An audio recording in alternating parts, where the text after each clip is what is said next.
നമസ്കാരം. ഇന്നത്തെ ഇതിഹാസവാചകളുടെ എപ്പിസോഡിലേക്ക് എല്ലാവർക്കും സ്വാഗതം. നമ്മളിന്ന് കിഷ്കിന്ധാകാന്ഡമാണ് തുടങ്ങുന്നത്. അങ്ങനെ ശ്രീരാമനും ലക്ഷ്മണനും നടന്ന് ഋഷ്യമുഖ മലകളുടെ അടുത്തെത്തി. അപ്പോൾ അവർ അന്വേഷിച്ചടക്കാണ് സുഗ്രീവൻ എവിടെയാണെന്നുള്ളത്. അപ്പോൾ രാമന് വല്ലാതെ വിഷമമായിട്ടാണ് ഇരിക്കുന്നത്. ശ്രീരാമൻ ഏത് നേരവും സീതയെക്കുറിച്ചുള്ള ചിന്തയാണ്. അപ്പോൾ ലക്ഷ്മണൻ പറയുന്നുണ്ട്, ഏട്ടാ, ഇങ്ങനെ അങ്ങ് ധൈര്യം കൈവിടരുത്, അങ്ങ് ധൈര്യമായിട്ടിരിക്കും, അങ്ങൊരു രാജാവാണ്, അങ്ങ് ഏറ്റവും വലിയ ധർമ്മജ്ഞനായിട്ടുള്ള രാജാവാണ്, സീതാദേവിയെ നമുക്ക് തിരിച്ചു കിട്ടും, അങ്ങ് ഒരിക്കലും ധൈര്യം കൈവിടരുത്, എല്ലാം അങ്ങയിൽ തന്നെ വിശ്വാസം അർപ്പിച്ച് നിൽക്കാൻ പറയുകയാണ്.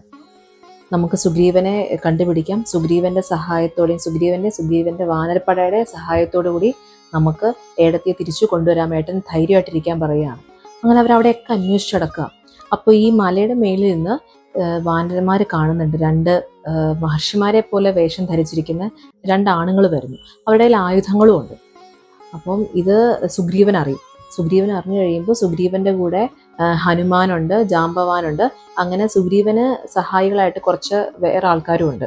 സുഗ്രീവൻ അറിയുമ്പോൾ തന്നെ സുഗ്രീവന് പേടിയാവും. സുഗ്രീവൻ ഉടനെ പറയും, ഇത് ബാലി അയച്ചേക്കുന്ന ആരോ ആണ്. ബാലി എന്ന് പറഞ്ഞാൽ സുഗ്രീവൻ്റെ ചേട്ടനാണ്. ഇത് ബാലി അയച്ചേക്കുന്ന ആരോ ആണ്, എന്നെ കൊല്ലാൻ വേണ്ടിയിട്ട്. അയ്യോ, എനിക്ക് പേടിയാവും, നമ്മൾ എന്ത് ചെയ്യും എന്ന് ചോദിക്കുകയാണ്. അപ്പോൾ ഹനുമാൻ പറയും, സുഗ്രീവ, നീ വാനരനാണ്, പക്ഷെ ധൈര്യമായിട്ടിരിക്കണം, നീ ബുദ്ധിയുള്ളവനാണ്, നിന്റെ മനസ്സ് നീ നിയന്ത്രിക്കണം, ഞാൻ പോയി അന്വേഷിക്കുക അവരാരാന്നുള്ളതെന്ന് പറയാം. എന്നിട്ട് ഹനുമാൻ ചെല്ലുകയാണ്. ഹനുമാൻ വേഷം മാറിയാണ് ചെല്ലുന്നത്. ഒരു ബ്രാഹ്മണന്റെ വേഷം കെട്ടിയാണ് ചെല്ലുന്നത്. ശ്രീരാമൻ്റെയും ലക്ഷ്മണൻ്റെയും മുമ്പിലെത്തി. അവരെ കാണുമ്പോൾ തന്നെ ഹനുമാൻ ചോദിക്കുകയാണ്, എവിടുന്നാണ് നിങ്ങൾ വന്നത്, നിങ്ങൾ ആരാണ് എന്ന് ചോദിക്കുകയാണ്. അപ്പോൾ ഇവർ പറയാണ്, ഞാൻ ശ്രീരാമൻ, ഇത് ലക്ഷ്മണൻ, ഞങ്ങൾ ദശരഥ രാജാവിൻ്റെ പുത്രന്മാരാണ്, ഇന്ന് വനവാസത്തിൽ വന്നതാണ് ഞങ്ങൾ ഇവിടെ പഞ്ചവടി താമസിക്കുമായിരുന്നു. രാവണൻ എൻ്റെ ഭാര്യയെ തട്ടിക്കൊണ്ടുപോയി. എന്നിട്ട് എല്ലാ കഥകളും ശ്രീരാമൻ പറയുകയാണ്. പറഞ്ഞത് ഇങ്ങനെ ഹനുമാൻ കേട്ടുകൊണ്ടിരിക്കുകയാണ്. അപ്പോൾ ചോദിക്കുകയാണ്, എന്തിനാ ഇങ്ങോട്ട് വന്നപ്പോൾ പറയും, ഇങ്ങനൊരു രാക്ഷസൻ പറഞ്ഞു ഈ സുഗ്രീവൻ്റെ സഹായം ചോദിക്കാൻ. കാരണം സുഗ്രീവനും എൻ്റെ സഹായം വേണ്ടി വരും. അപ്പോൾ സുഗ്രീവനോട് ചോദിച്ചാൽ സുഗ്രീവൻ്റെ വാനരപ്പടയെ എന്നെ സഹായിക്കുമെന്ന് ആ രാക്ഷസൻ പറഞ്ഞു എന്ന് പറയുകയാണ്. ഹനുമാന് സന്തോഷമാവും അത് കേൾക്കുമ്പോൾ. ഹനുമാൻ സ്വന്തം രൂപമാവുകയാണ്. തൊഴുതുകൊണ്ട് പറയാണ്, എൻ്റെ പേര് ഹനുമാൻ എന്നാണ്, ഞാൻ അഞ്ജനയുടെയും കേസരിയുടെയും പുത്രനാണ്, വായുവിൻ്റെ മാനസപുത്രനാണ് ഞാൻ, വായുദേവൻ്റെ. അങ്ങ് വന്നതിൽ ഞങ്ങൾക്ക് വളരെ സന്തോഷം, അങ്ങ് വരൂ, ഞാൻ സുഗ്രീവൻ്റെ അടുത്ത് കൊണ്ടുപോകാമെന്ന് പറഞ്ഞ് കൊണ്ടുപോവാണ്. അപ്പോൾ ഇത് ഹനുമാൻ അറിയണമായിരുന്നു ഇവർ ആരാന്നൊക്കെ ഉള്ളത്, എന്താണ് ഇവരെങ്ങനത്തെ ഉള്ള ആൾക്കാരാണെന്ന് അറിയണമായിരുന്നു. അതിന് വേണ്ടിയിട്ടാണ് ഹനുമാൻ വേഷം മാറി ചെന്നത്. അത് കഴിഞ്ഞ് അവർ സുഗ്രീവൻ്റെ അടുത്ത് ചെല്ലുമ്പോൾ സുഗ്രീവനെ പരിചയപ്പെടുത്തി കൊടുക്കുകയാണ്, ഇത് ഇന്ന ആളാണെന്നുള്ളത് പറഞ്ഞ്. അപ്പോൾ സുഗ്രീവൻ്റെ അടുത്ത് കാര്യങ്ങളെല്ലാം പറഞ്ഞു കഴിയുമ്പോൾ സുഗ്രീവൻ വേഗം കുറച്ച് ആഭരണങ്ങൾ കൊണ്ടുവന്ന് ശ്രീരാമനെ കാണിക്കുകയാണ്. ശരിക്കും ഇത് സീതാദേവിയുടെ ആണോ എന്ന് ചോദിക്കുകയാണ്. അപ്പോൾ അതിൽ നോക്കിയിട്ട് ലക്ഷ്മണൻ പറയും, ഈ പാദസ്വരം ഏടത്തിയുടെയാണ്, കാരണം ദിവസവും രാവിലെ എണീറ്റ് ഏടത്തിയുടെ കാല് തൊട്ട് തൊഴിഞ്ഞാൽ, അതുകൊണ്ട് എനിക്ക് ഏടത്തിയുടെ പാദസ്വരം എനിക്കറിയാം, പാദസ്വരം ഏടത്തിയുടെയാണ്, മറ്റൊന്നും എനിക്കറിയില്ലെന്ന് പറയുകയാണ്. അപ്പോൾ ശ്രീരാമൻ പറയും, ബാക്കിയെല്ലാം സീതയുടെയാണ്, കമ്മലും വളയും മാലയൊക്കെ സീതയുടെയാണെന്ന് പറയുകയാണ്. അപ്പോൾ അവർക്ക് മനസ്സിലായി സീത താഴേക്ക് എറിഞ്ഞിട്ടാണ്, രാമനെ അറിയിക്കാൻ വേണ്ടി എല്ലാം താഴേക്ക് എറിഞ്ഞിട്ടതാണെന്ന് മനസ്സിലാവുകയാണ്. അപ്പോൾ ഈ വഴി തന്നെയാണ് രാവണൻ കൊണ്ടുപോയേക്കുന്നത് അവർക്ക് മനസ്സിലാവുകയാണ്. അപ്പോൾ സുഗ്രീവനോട് ശ്രീരാമൻ ചോദിക്കുകയാണ്, എന്താണ് സുഗ്രീവനും ബാലിയും തമ്മിലുള്ള പ്രശ്നം എന്താണെന്ന് ചോദിക്കുകയാണ്. അപ്പോൾ സുഗ്രീവൻ പറയും, വർഷങ്ങൾക്ക് മുമ്പ് ഞാനും ബാലിയും എൻ്റെ സഹോദരനും തമ്മിൽ നല്ല സ്നേഹമായിരുന്നു, ഞങ്ങളെല്ലാം ഒരുമിച്ചവിടെ താമസിക്കുമായിരുന്നു. പക്ഷേ ഒരിക്കൽ ഒരു രാക്ഷസനുണ്ട്, മായാവി എന്ന് പറഞ്ഞ രാക്ഷസൻ, അവൻ വന്ന് ഏട്ടനെ വെല്ലുവിളിച്ചു, അവനെ തോൽപ്പിക്കാൻ പറഞ്ഞു. അപ്പോൾ ദുന്ദുബി എന്ന് പറഞ്ഞ വേറൊരു രാക്ഷസൻ്റെ അനിയനാണ് ഈ മായാവി. അപ്പോൾ മായാവിയുടെ പുറകെ ഏട്ടനോടി ഞാനും കൂടെ ചെന്ന് ഒരു ഗുഹയ്ക്കകത്തേക്ക് ഈ മായാവി എന്ന് പറഞ്ഞ രാക്ഷസൻ കയറിപ്പോയി. അപ്പോൾ ഏട്ടനും പുറകെ പോകാൻ പോയി. അപ്പോൾ ഞാൻ പറഞ്ഞു പോവണ്ടാന്ന് പറഞ്ഞു. അപ്പോൾ ഏട്ടൻ പറഞ്ഞു, ഇല്ല, ഞാൻ പോയിട്ട് വരാം, നീ ഇവിടെ തന്നെ നിൽക്കണം, ഞാൻ തിരിച്ചു വരുന്നവരെ നീ ഇവിടെ തന്നെ നിൽക്കാൻ പറഞ്ഞു. അങ്ങനെ ഞാൻ അവിടെ നിന്നു, 1 വർഷം അവിടെ ഞാൻ നിന്നു. എന്നിട്ടും ഏട്ടൻ തിരിച്ചു വരുന്ന കണ്ടില്ല. അപ്പോൾ എനിക്ക് മനസ്സിലായി ഏട്ടനെ അവൻ കൊന്നു, ആ രാക്ഷസൻ മായാവി കൊന്നു എന്നുള്ളത് എനിക്ക് മനസ്സിലായി. ഞാനപ്പോൾ ആ ഗുഹ ഞാൻ വേറൊരു വലിയ കല്ല് കൊണ്ട് മൂടി വെച്ചു, കാരണം ഇനി മായാവി അതിൽ നിന്ന് ഇങ്ങോട്ട് പുറത്തേക്ക് വരരുത്, അതിന് വേണ്ടിയിട്ട് ഞാൻ ആ കല്ല് കൊണ്ട് അത് മറച്ചു വെച്ചു എന്ന് പറയാണ്. തിരിച്ച് ഞാൻ നാട്ടിലെത്തി, രാജ്യത്തെത്തി, കിഷ്കിന്ധയിലെത്തി. ഞാൻ രാജ്യം നോക്കാൻ തുടങ്ങി. പക്ഷേ കുറച്ച് നാൾ കഴിഞ്ഞപ്പോൾ ഏട്ടൻ തിരിച്ചു വന്നു. ഏട്ടൻ തിരിച്ചു വന്നപ്പോഴേക്കും എനിക്ക് വല്ലാത്ത സന്തോഷമായി, കാരണം എൻ്റെ ഏട്ടൻ തിരിച്ചു വന്നല്ലോ എന്നായി എനിക്ക്.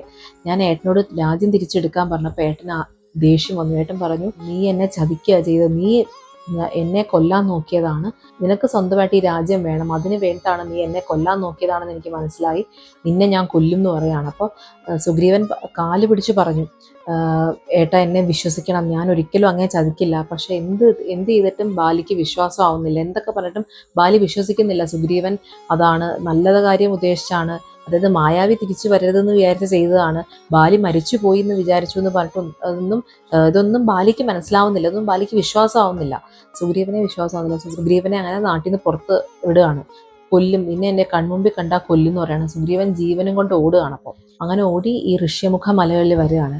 അപ്പോൾ ഈ മലയിൽ ബാലിക്ക് വരാൻ പറ്റില്ല, കാരണം കുറച്ച് വർഷങ്ങൾക്ക് മുമ്പ് ദുന്ദുബി എന്നുള്ള രാക്ഷസൻ, മായാവിയുടെ ചേട്ടൻ ബാലിയുടെ അടുത്ത് യുദ്ധത്തിന് വന്നു. അപ്പോൾ ബാലി ദുന്ദുബിയെ കൊന്നു കഴിഞ്ഞപ്പോൾ ഈ ദുന്ദുബിയുടെ രക്തം ഈ മലയിൽ വന്ന് വീണു, ഋഷ്യമുഖ മലയിൽ. അപ്പോൾ അത് മാതംഗാശ്രമത്തിലാണ് വന്ന് വീണത്. മാതംഗാശ്രമത്തിലെ മഹർഷിക്ക് ദേഷ്യം വന്നു, എൻ്റെ ആശ്രമം അശുദ്ധമാക്കാൻ മാത്രം ധൈര്യമായോ നിനക്ക്?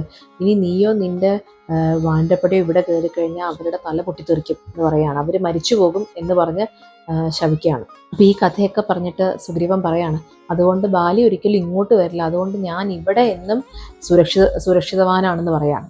അങ്ങനെ ഇതൊക്കെ സുഗ്രീവൻ പറഞ്ഞു. എന്നിട്ട് സുഗ്രീവൻ പറയുകയാണ്, ഇപ്പം എൻ്റെ ഭാര്യ താര ബാലിയുടെ ഭാര്യയായിട്ടാണ് ജീവിക്കുന്നത്, അതിലൊരു മകനും ഉണ്ട്, അങ്കദൻ എന്ന് പറയാണ്. അപ്പം ഇതൊക്കെ കേട്ട് കഴിഞ്ഞിട്ട് രാമൻ പറയുകയാണ്, നിന്നെ ഞാൻ സഹായിക്കാം നിന്റെ രാജ്യം തിരിച്ചെടുക്കാൻ, നീ എൻ്റെ ഭാര്യയെ രാവണൻ്റെ കയ്യിൽ നിന്ന് തിരിച്ചെടുക്കാൻ സഹായിക്കണം എന്ന് പറയുകയാണ്. അപ്പോൾ വാക്ക് കൊടുക്കുകയാണ് സുഗ്രീവൻ, ഞാൻ സഹായിക്കാം സീതയെ തിരിച്ചു കൊണ്ടുവരാൻ. രാമൻ സുഗ്രീവനോട് പറയുകയാണ്, പോയി ബാലിയെടുത്ത് യുദ്ധം ചെയ്യാൻ, ബാലിയെ യുദ്ധത്തിന് വിളിക്ക്, ഞാൻ ബാലിയെ കൊന്നു തരാമെന്ന് പറയാണ്. അങ്ങനെ സുഗ്രീവൻ ചെല്ലുകയാണ്. സുഗ്രീവൻ ചെന്ന് ബാലിയെ വിളിക്കുകയാണ്, നീ ഇങ്ങനെ അവിടെ ഇരുന്നാൽ മതിയോ, എൻ്റെ അടുത്ത് വന്ന് എൻ്റെ യുദ്ധം ചെയ്യും, നമ്മൾ ആരാ മിടുക്കെന്ന് കാണാമെന്ന് പറയാണ്. അപ്പം ബാലി ഇറങ്ങി വരും, ബാലി ഇറങ്ങി വന്ന് സുഗ്രീവനായിട്ട് യുദ്ധം ചെയ്യും. അപ്പം യുദ്ധം ചെയ്യുകയാണ്. അപ്പോൾ സുഗ്രീവന് അടി കിട്ടിക്കൊണ്ടേയിരിക്കുകയാണ് ബാലിയുടെ നിന്ന്. അപ്പോൾ ദൂരെ മാറി നിന്ന് ശ്രീരാമൻ അമ്പ ചെയ്യാൻ നോക്കുന്നുണ്ട്. പക്ഷെ ശ്രീരാമന് ബാലി ആരാ സുഗ്രീവൻ ആരാന്ന് തിരിച്ചറിയാൻ പറ്റുന്നില്ല, കാരണം രണ്ടുപേരും ഒരുപോലെ ഇരിക്കുന്നു. അപ്പം അടി കിട്ടി മതിയായി സുഗ്രീവൻ തിരിച്ചോടി വരികയാണ് മലയിലേക്ക്, ഋഷ്യമുഖ മലയിലേക്ക്. അപ്പോൾ എത്തിയിട്ട് ശ്രീരാമനോട് ചോദിക്കുക, ഇതെന്താ അങ്ങ് ചെയ്തത്, അങ്ങ് പറഞ്ഞതല്ലേ കൊല്ലാൻ ബാലി, ഇപ്പം എന്താ അങ്ങ് ചെയ്തത്, എന്താ കൊല്ലാതിരുന്നതെന്ന് ചോദിക്കുകയാണ്. അപ്പോൾ ശ്രീരാമൻ പറയും, നിങ്ങൾ രണ്ടുപേരും ഒരുപോലെ ഇരിക്കുന്നത്, എനിക്ക് നിങ്ങൾ ആരാണ് സുഗ്രീവൻ ആരാ ബാലി എന്നുള്ളത് എനിക്ക് മനസ്സിലാവുന്നില്ല. അപ്പോൾ ഒരു കാര്യം ചെയ്യും, ഒരു പൂ കൊണ്ടൊരു മാല ഉണ്ടാക്കിയിട്ട് ഈ മാല നീ കഴുത്തിലിട്, എന്നിട്ട് ഇനി അവനെ പോയി യുദ്ധത്തിന് വിളിക്കുക, ഞാൻ ഇനി അവനെ കൊല്ലാന്ന് പറയാണ്. അപ്പോൾ സുഗ്രീവൻ രണ്ടാമത് വീണ്ടും ചെല്ലുകയാണ് ഈ മാലയൊക്കെ ഇട്ടിട്ട്. അപ്പോൾ ബാലി വീണ്ടും പോകാൻ പോകുമ്പോൾ താര പറയുന്നുണ്ട്, പോവരുത്, എന്തോ കള്ളത്തരമുണ്ട്. കാരണം രണ്ടാമത്തെ തവണ വീണ്ടും സുഗ്രീവൻ വരുന്ന അത് എന്തോ ഒരു കള്ളത്തരമുണ്ട്, ആദ്യം പേടിച്ചോടി തിരിച്ച് വീണ്ടും വരുന്നു, അങ്ങക്ക് എന്തോ ആപത്ത് പറ്റാൻ പോകുമെന്ന് എനിക്ക് തോന്നുകയാണ്, ഇപ്പോൾ ചെയ്യരുതെന്ന് പറയാ. അപ്പൊ ബാലി ഇതൊന്നും കേൾക്കില്ല, കുരങ്ങന്മാരുടെ ഒരു മനസ്സ് പോലെയാണ്. അപ്പോൾ എന്നെ മൽപ്പിടുത്തത്തിന് വിളിച്ചു, അനിയൻ ഗുസ്തിക്ക് വിളിച്ചേക്കാം, ഞാൻ പോകണമെന്ന് പറഞ്ഞ് ബാലി ഇറങ്ങി ചെല്ലുകയാണ്. വീണ്ടും അടി തുടങ്ങും. സുഗ്രീവന് കുറേ അടി കിട്ടും. കഴിയുമ്പോഴേക്കും ശ്രീരാമൻ ഒളിഞ്ഞിരുന്ന് അമ്പ ചെയ്യാണ്, ബാലിയുടെ നെഞ്ചിലാണ് കൊള്ളുന്നത്, ബാലി വീഴുകയാണ്. അപ്പോൾ ശ്രീരാമൻ എത്തിക്കഴിഞ്ഞിട്ട് ശ്രീരാമനോട് ബാലി ചോദിക്കുകയാണ്, അങ്ങ് എന്താണ് ഈ കാണിച്ചത്, അങ്ങ് ഏറ്റവും വലിയ ധർമ്മജ്ഞനായിട്ടുള്ള ആളല്ലേ, ശ്രീരാമചന്ദ്രനല്ലേ അങ്ങ് ദശരഥന്റെ പുത്രനാണ്, അങ്ങയാണ് ധർമ്മത്തിന്റെ ഏറ്റവും വലിയ ആളെന്ന് ഞങ്ങൾ കേട്ടിട്ടുണ്ട്, ക്ഷത്രിയനായ അങ്ങ് ഒരു ധർമ്മമല്ലാത്തൊരു കാര്യം ചെയ്ത് ശരിയാണോ എന്ന് ചോദിക്കുകയാണ്. അങ്ങ് ഒരു വാക്ക് പറഞ്ഞിരുന്നെങ്കിൽ രാവണൻ ഇരിക്കുന്ന എവിടെയായാലും അവിടെ ചെന്ന് സീതാദേവിയെ ഞാൻ അങ്ങക്ക് തിരിച്ചുകൊണ്ട് തരില്ലായിരുന്നോ, എന്നെ കൊല്ലണം എന്നുണ്ടായിരുന്നോ എന്ന് ചോദിക്കുകയാണ്. അപ്പോൾ ശ്രീരാമൻ പറയാണ്, ഞാൻ തെറ്റല്ല ചെയ്തത്, ഞാൻ ധർമ്മമാണ് ചെയ്തത്, ഭരതന്റെ രാജ്യഭരണം എല്ലായിടത്തും കൊണ്ടുവരിക എന്നുള്ളതാണ് എൻ്റെ ഉത്തരവാദിത്തം. ഞാൻ ഇപ്പോൾ നിന്നെ കൊല്ലാൻ കാര്യം വേറൊന്നുമല്ല, നീ ധർമ്മത്തിനെതിരായിട്ട് പ്രവർത്തിച്ചു, നീ നിന്റെ അനിയനെ പുറത്താക്കി, അനിയൻ പറയുന്നത് വിശ്വാസമില്ലാതെ അനിയനെ പുറത്താക്കി, അത് പോരാഞ്ഞിട്ടും നീ അനിയന്റെ ഭാര്യയെ നിന്റെ ഭാര്യയാക്കിയും കൂടെ താമസിപ്പിക്കുകയാണ്, ഇതൊന്നും ധർമ്മമായിട്ടുള്ള കാര്യമല്ല. അപ്പോൾ ഒരു രാജ്യത്തിന്റെ ധർമ്മം കാത്തു രക്ഷിക്കുക എന്നുള്ളതാണ് എൻ്റെ ഉത്തരവാദിത്തം, അതുകൊണ്ടാണ് ഞാൻ നിന്നെ കൊന്നതെന്ന് പറയാണ്. അപ്പം ബാലിക്കത് മനസ്സിലാവുകയാണ്, എനിക്ക് അങ്ങ് പറയുന്നത് മനസ്സിലാവുന്നുണ്ട്, പക്ഷെ എനിക്കൊരപേക്ഷയുണ്ട്, സുഗ്രീവനോട് പറയണം താരയൊന്നും ചെയ്യരുത്, എൻ്റെ കാലശേഷം ഇനി അവനാണ് അടുത്ത രാജാവ് സുഗ്രീവൻ, അവൻ താരയെ നന്നായിട്ട് നോക്കണം, എൻ്റെ മകൻ അങ്കദനും പാവമാണ്, അവനെ നന്നായിട്ട് നോക്കണം എന്ന് പറയുകയാണ്. അപ്പോൾ ശ്രീരാമൻ പറയും, സുഗ്രീവൻ നോക്കിക്കോളും, ഒന്നും പേടിക്കണ്ട, അവരുടെ കാര്യം സുഗ്രീവൻ നല്ലോണം നോക്കിക്കോളും എന്ന് പറയുകയാണ്. അപ്പോഴേക്കും താര ഓടിയെത്തി അങ്കദനും കൂടെ വരികയാണ്. താര എടുത്ത് മടിയിൽ കിടത്തുകയാണ് ബാലിയെ. അങ്ങയോട് ഞാൻ പറഞ്ഞതല്ലേ പോകരുത്, അങ്ങ് എന്തിനാ പോയതെന്ന് ചോദിക്കുകയാണ്. അപ്പോൾ അംഗദനോടും താരയോടും പറയുകയാണ്, സുഗ്രീവൻ തെറ്റൊന്നും ചെയ്തില്ല, എൻ്റെ ഭാഗത്ത് തന്നെയായിരുന്നു തെറ്റ്, ഞാൻ നീ പറയണത് കേൾക്കണമായിരുന്നു താര, അത് ഞാൻ ചെയ്തില്ല. സുഗ്രീവനോട് പറയും, താര പറയുന്നത് കേൾക്കണം, താര നല്ല കാര്യങ്ങളെ പറയുള്ളൂ, താര പറയുന്നത് കേൾക്കണം എന്ന് പറയുകയാണ്. അംഗദനോടും പറയാണ്, ഇനി രാജാവ് ആ സുഗ്രീവനാണ്, സുഗ്രീവൻ പറയുന്നത് കേട്ട് നിങ്ങൾ ജീവിക്കണം എന്ന് പറയുകയാണ്. ഇതൊക്കെ പറഞ്ഞിട്ട് ബാലി തൻ്റെ മാല ഊരി സുഗ്രീവന് കൊടുക്കുകയാണ്. അത് ഇന്ദ്രദേവൻ കൊടുത്തതാണ് ബാലിക്ക്, കാരണം ആ മാല കഴുത്തിലുള്ളിടത്തോളം കാലം ആർക്കും ഒന്നും ചെയ്യാൻ പറ്റില്ല എന്നുള്ളതായിരുന്നു. എന്നിട്ട് ബാലി മരിക്കും, താരയുടെ മടിയിൽ കിടന്നാണ് മരിക്കുന്നത്. താരയും സുഗ്രീവനും അംഗദനും കൂടി ബാലിയുടെ അവസാന കർമ്മങ്ങൾ ചെയ്യുകയാണ്. ഇന്നത്തെ എപ്പിസോഡ് ഇവിടെ കഴിഞ്ഞു, ഇനി അടുത്ത എപ്പിസോഡിൽ കാണാം. അതുവരെ നമസ്കാരം.